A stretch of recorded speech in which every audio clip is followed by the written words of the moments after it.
Hi. You don't know me, but I have a story that I want to share with you. People usually get gifts for Christmas or for their birthday or for if they get married or have a baby. Sometimes they get gifts because they did something that was great, like get good grades or run a marathon, or perhaps they did something good at their job. Well, I'd like to share with you the gift that I got, and that gift was free. That gift didn't cost me anything, but it gave me life. You see, I was a murderer and a riot raiser. And you might be tempted to put me in a box and label me or categorize me, but let me tell you, I believed that I was doing something good. You see, in my time, foreigners came and took over our land, and although they let us live by most of our own rules, they still had a presence and still told us what we could and could not do. Different people had solutions to our problem. Some said we ought to embrace the change, that it couldn't be that bad, and if we just go along with them, there would be no problems or trouble that comes our way. And who knows, they had civilized so much of the barbaric world. They couldn't be that bad. Others said that this didn't really change anything. We just need to live our lives the way we did in the past and not worry about it. But myself and others, we believed differently. This takeover wasn't right. Our people shouldn't be servants to anybody. After all, it was God's will and His promise that we be a prosperous and powerful nation just like we once were in the days of our father. David didn't build up his kingdom just for us to be reduced to this. Most of us were waiting for a person who would come and take everything and make it right, the one person who would restore us to our rightful place in the world and bring us back to the top. But myself and others, we couldn't wait any longer. And so we decided to take matters into our own hands. You see, these tensions had been building up for decades. And the stuff that had been done to us ever since we were taken over, the stuff that was done to our place of worship is just inexcusable. And we couldn't bear with it any longer. We couldn't put up with this torment anymore. Something had to be done. And for us, it didn't matter who got hurt in the process. We needed to do something. And so we started riots, and we tried to force the Romans out.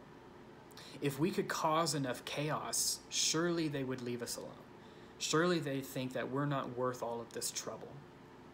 And what started out as little things here and there, little ways of insurrection, soon became big things. The people were going crazy. And in the moment of it all, I started to kill people. Unfortunately, our attempt at insurrection was put down. We had failed to liberate our people. We had failed to push away our overseers. Roman soldiers came and arrested all of us who had stirred up the people, and they locked us in a way to be made an example. And there was no guessing about what our punishment would be. We all knew what they were planning to do to us. And so I was scheduled to die on a Friday. Well, no telling exactly when I would die. It could be hours, it could have been days. But by Thursday, I was starting to have an intense anxiety over what exactly would happen to me. My tough attitude had changed. It's one thing to be brave on the street and yell and cause a scene, but quite another to face your own death alone in a cell, knowing that they're going to make an example of you. And even if your life stinks, even if you've made choices that perhaps you come to regret, it's still scary to see the end coming. I tried my best not to think about all the things I'd never get to do again, about the people I'd never get to see again, about my family, about if what I had done would even make a difference. I tried not to think about this ugly cross that was waiting for me. about the pain and humiliation that was looming over me. I thought about what went wrong. I thought about if I should ever have tried to start this revolt. Sometime between Thursday and Friday, I heard footsteps and a jingling of keys. My heart started to race. Surely it wasn't time yet. They wouldn't come for me early, would they? That's when something incredible happened. When the jailer creaked open the door, I expected to see soldiers with swords and chains, but to my surprise, it was only a couple of confused men. "Come on, Barabbas," they said, "you're being set free." I rubbed my ears to see if they were still working. "Set free?" I asked. Their words still hadn't sunk in yet. "Oh, it's the custom to release a prisoner of death, and the crowd wanted to let you go. Seems a guy named Jesus is going to take your place. Now shut up and get out." They didn't need to tell me twice. I ran outside as fast as I could. I was a free man. I didn't even look back. But the further I got, the more I wondered about this Jesus fellow. Jesus. I'd heard of him. In fact, almost everyone had. Large crowds were interested in him. They called him the teacher. Some even believed he was the person we had been waiting for this whole time, the one who would be the one to overthrow the Romans. But they all left him when he started talking about how he was the Son of God, or the Son of the Father, or something heretical like that. Guess he wasn't who they thought he was.